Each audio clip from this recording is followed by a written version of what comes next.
வணக்கம். இது நம்ம கிச்சன். இன்றைக்கி என்ன பண்ண போகிறோம்னாக்கா, வெங்காயம் உருளைக்கிழங்கு போட்டு ஒரு மசாலா கறி பண்ண போகிறோம். இதில் என்னென்ன இப்போ நம்ம என்ன பண்ணியிருக்கோம்னா, இந்த உருளைக்கிழங்கை உப்பு மஞ்சள் நல்லா அலம்பிட்டு உப்பு மஞ்சள் இப்படி போட்டு வேக வச்சு உரித்து இந்தமாரி உதுத்து வச்சுக்கணும். வெங்காயம் வந்து உருளைக்கிழங்கு ஒரு பங்குனா வெங்காயம் 2 பங்கு வச்சுக்கோங்க. இப்போ இதில் நான் எண்ணெய் விட்டு கடுகு, உளுத்தம்பருப்பு, கறிவேப்பிலை எல்லாத்தையும் தாளிச்சுட்டு வெங்காயத்தை போட்டு இதுமாரி நல்லா வதக்கி வச்சுருக்கேன். சுருளை இதில் உப்பு மஞ்சப்பொடி எல்லாத்தையும் போட்டு நல்லா பச்சை வாசனை போக வதக்கிட்டேன். இப்போ வேக வச்ச இந்த உருளைக்கிழங்கை இதில் போடுறோம். நம்ம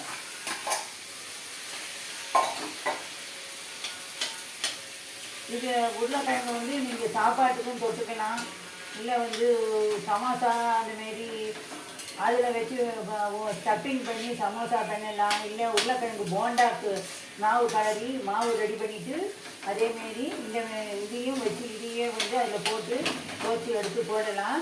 இது ஆல் பர்பஸ்க்கு இந்த மசாலா வந்து ஆல் பர்பஸ்க்கும் யூஸ் ஆகும்.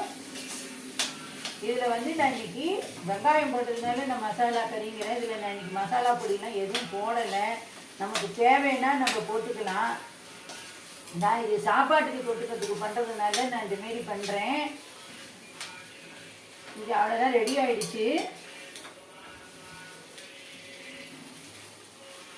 நம்ம இதை வந்து ஆஃப் பண்ணிடுறோம்.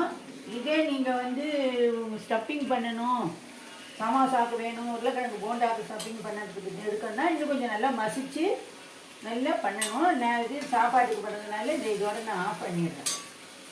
வணக்கம், நன்றி. நீங்களும் இதேமாதிரி செஞ்சு பாருங்க.